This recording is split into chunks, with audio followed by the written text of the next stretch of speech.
Hello students, how are you. Previous class में हमने British administrations के 3 पिलर्स के बारे में पढ़ा था, जिसमें हमने civil services, police and army के बारे में पढ़ा है। आज हम इस चैप्टर को वाइंड अप करेंगे, मींस फिनिश करेंगे, जिसमें हम जुडिशियल ऑर्गेनाइजेशन के बारे में पढ़ेंगे। The British decided to dispense justice through a number of civil and criminal codes in 1865।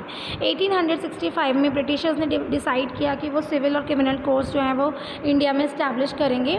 The high court was establish at Calcutta, Madras and Bombay, जिसमें हाई कोर्ट जो है इंडिया में कलकत्ता, मद्रास और बॉम्बे में इस्टेब्लिश किए गए। In India the British introduce the modern concept of rule of law. India में Britishers ने रूल ऑफ लॉ का मॉडर्न कॉन्सेप्ट इंट्रोड्यूस किया।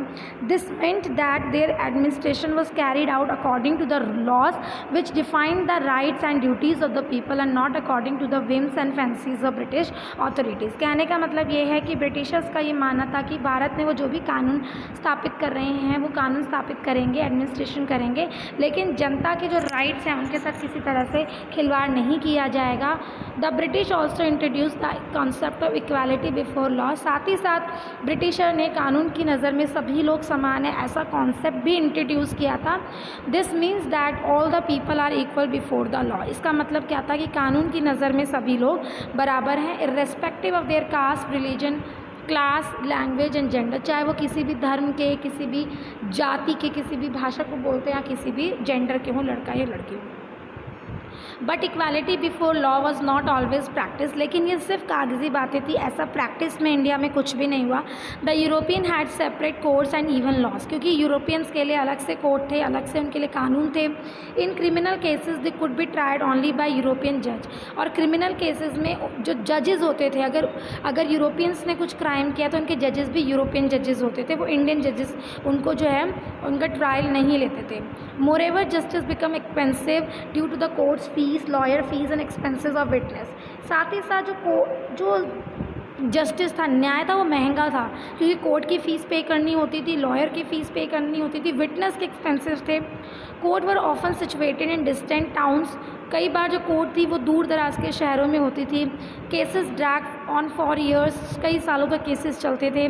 The complicated laws of beyond the grasps of the ignorant and illiterate peasant. जो गाँव के कम पढ़े लिखे और इग्नोरेंट पीजेंट थे, उनको वो कॉम्प्लिकेटेड लॉज समझ ही नहीं आते थे। The rich could turn and twist the laws in their favour. जो अमीर लोग थे वो कानूनों को अपने हिसाब से वो तोड़ मरोड़ सकते थे। तो जस्टिस जैसा दिखाया गया था कि रूल ऑफ लॉ होगा, इक्वालिटी बिफोर लॉ होगी, ऐसा रियलिटी में कुछ भी नहीं था। Justice became costlier, involve long delay in the settlement of court cases. तो जस्टिस बहुत लंबा खींचते थे, बहुत डिले होते थे और कोर्ट केसेस में सेटलमेंट मिलने में टाइम लगता था। So the now the in this chapter we have finished studying about how East India Company has transferred him into a territorial power. इस चैप्टर में हमने पढ़ लिया कि किस तरह से आखिरकार ईस्ट इंडिया कंपनी ने अपने आप को एक टेरिटोरियल पावर में बना दिया। ट्रेडिंग कंपनी से कैसे वो एक टेरिटोरियल पावर बन गया, वो हम इस चैप्टर में पढ़ चुके हैं। सो जितना चैप्टर पढ़ लिया उसको अच्छे से आप लोग पूरा चैप्टर फिनिश कर लीजिए one by one. If any topic जो आपको लगता है कि कंफ्यूजिंग है, नहीं समझ में आ रहा है, तो आप मुझसे पूछ सकते हैं। वेडनेसडे या सैटरडे रिवीजन डेज होते हैं, उसमें हम रिवीजन ही करेंगे। साथ ही साथ क्वेश्चन आंसर फाइंड आउट कीजिए, exercise question answer find out कीजिए, सो दैट यू कैन आपको समझ में आए, खुद से अपना काम कर सकें।